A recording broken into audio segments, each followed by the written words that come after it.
Today we're talking about the weirdest things that I remember from my Afghanistan deployment. For context, I'm working on a book about my deployment. In doing so, I'm going through the mission log and journals that I kept on deployment. And these are some of the ones that are the most interesting memories that I still remember that aren't what you would expect. The very first one being eating dog.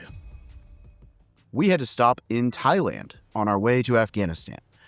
Plane broke down, typical, and we were in the airport and we ate, and I had this delicious burger, and later one of the guys informed me that it was dog. Now, to be fair, I really don't know if that's true, but it did taste different, and I don't have any reason to believe that the gentleman was lying to me or pulling my leg, so I will never forget that memory. Number 2 is the Afghan Red Bull that I believe actually had nicotine in it. When we were in the bazaar, we were nocturnal for a little while. We were doing night watch, route improvement stuff, and we were providing the security.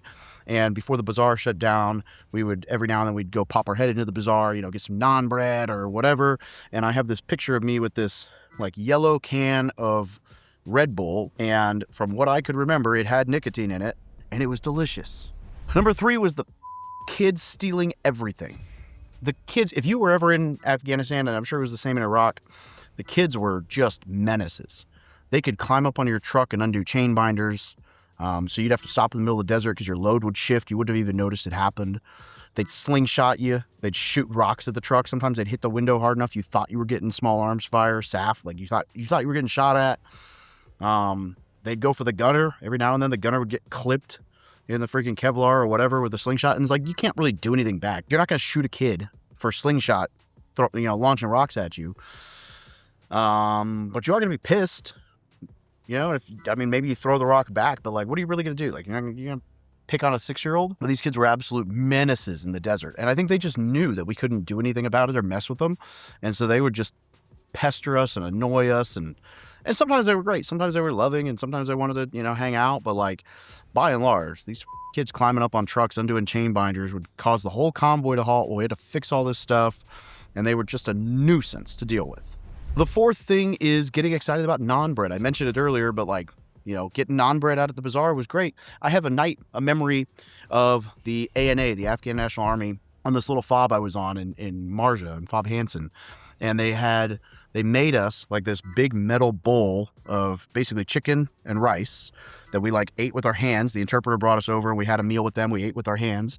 And then they'd make these naan bread. It was this, 10-inch thing of dough, and they had dug into the sand, into the ground, oven that was glowing, and all the sand, it's all hot, and they would wet the outside of the naan bread and lean in and slap it on the oven, and then basically when it was done, it would fall, and when it fell, they'd grab it and they would dust off the ashes or whatever, and that was your naan bread. And we would eat the naan bread, the chicken and rice, finger food, and it was delicious, and it was good memories from that period in time. It was arguably one of my favorite memories from that deployment. But number 5, luckily I'm not in the military anymore, so, this is all alleged. Misusing the laser dazzler, specifically on camels, goats, dogs. Laser dazzlers, this big one was 10, 12 inches and 3-4 inches around, and it was used for escalation of force. So when someone's getting too close, you'd do all the things, then eventually when they got too close, you'd hit them with the laser dazzler. It was this very strong laser, actually dangerous laser. And if you shot it at someone's windshield, generally speaking, they got the idea and they stopped. And if they got too close, you're supposed to hit them in the eyes with it. And the theory was that it was so strong it would make them nauseous and throw up. And there were all these stories about this happening. Sometimes when you're trying to drive through a road with your convoy and you're the lead Vic like we were, these camels and goats and whatever would just be in the road. And I don't know if you've ever tried to tell a camel to move, but they're 100 yards down the road and you're like, shoot, camel, shoot. They don't care. And so we would allegedly ping them with the laser dazzler, and that didn't even always work, but in theory they would move. Number 6, I'm actually not going to name the country here out of respect, but their rules of engagement were basically non-existent. They basically had rules of engagement that said shoot first, ask questions later. And so I remember this one time we were heading into this fob It was actually more of a COP, so like a really small combat operating post. And there was like a RIPTOA, which is like a relieve in place, transfer of authority. Like, so 2 Marine Corps units had changed out, and there was like a gap in between the change on this COP. So basically, like, it was vacant from U.S. forces for a week or 2. And so this company had taken over, and like their battalion commander or company commander had gotten sniped in this little COP sometime around when this all happened. And we were taking a mission there in this gap between the battalions.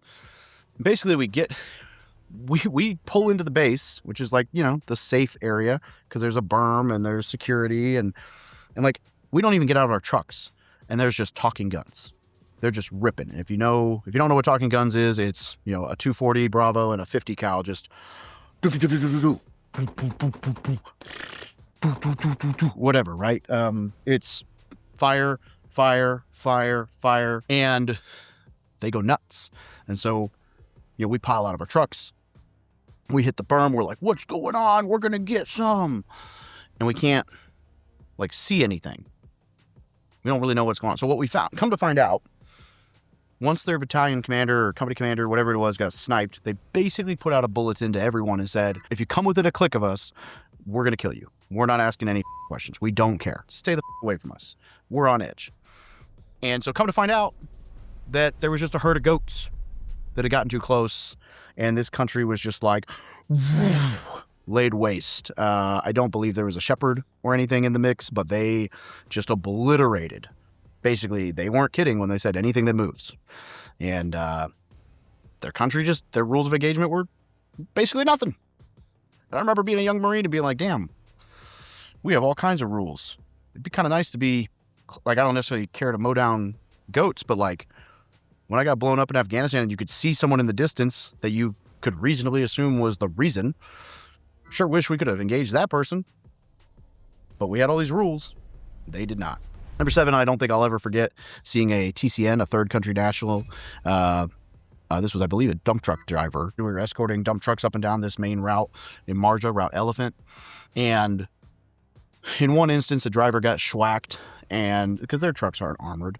And in another instance, this happened. This individual got shot through and through ass cheek. Like, in one ass cheek, out the same ass cheek, in the next ass cheek, out the other ass cheek. And we had to, you know, never forget having to watch Doc try to patch ass cheeks of a human who, to my best recollection, also himself, which is a reasonable understanding, in the back of a truck. Just not like a fun day, right? And like, that memory will stay.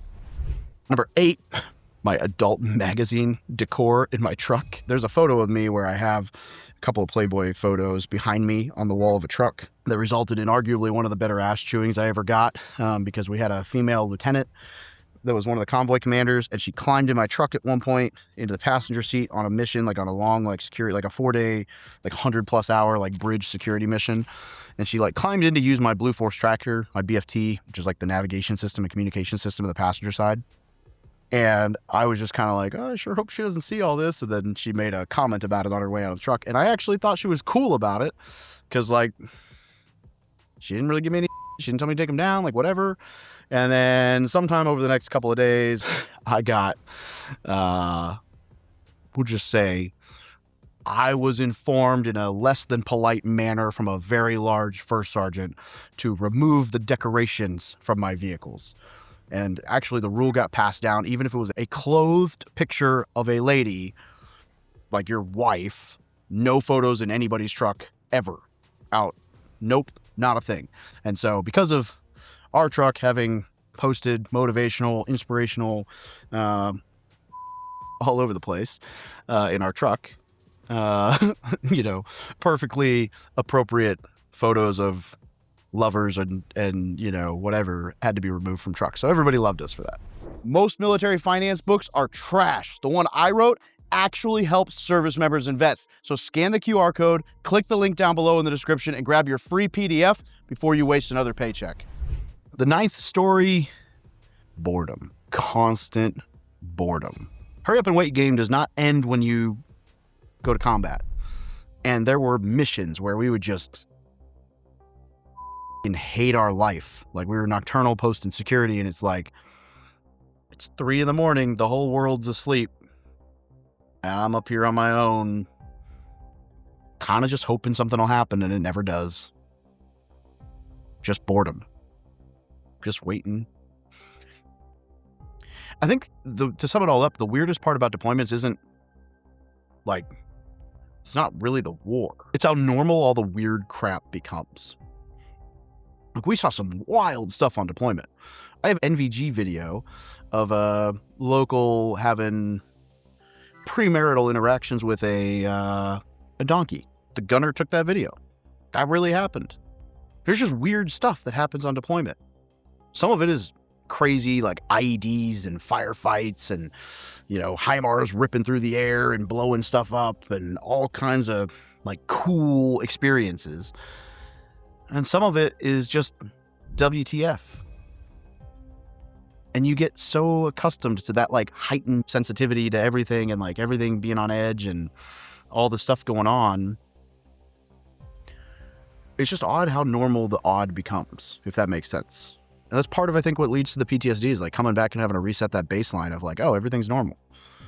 Like, you can't, like, articulate or explain any of that stuff to people. Like, they don't understand what you've been through, what you've seen. It kind of all ties into the dark sense of humor, the coping, the way that service members are. Those are some of my stories from deployment.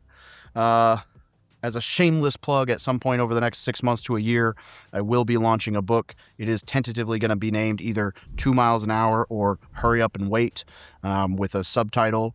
And it's going to be kind of a memoir, like my stories through the deployment, right?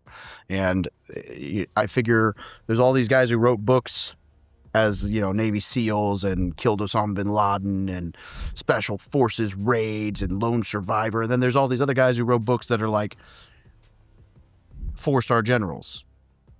And that seems to be really the only books that get written is like SEALs, 4-star generals, with the exception of some of the old school, like World War II books, like With the Old Breed by E.B. Sledge, which arguably one of my favorite books about war. So I'm hoping to write a book that says like what the normal guy went through in Afghanistan. We saw some stuff, but it definitely wasn't like kicking indoors 24/7. And so I want to shed some light on what it was really like, tell my story. Hope you guys will check that out when it comes out.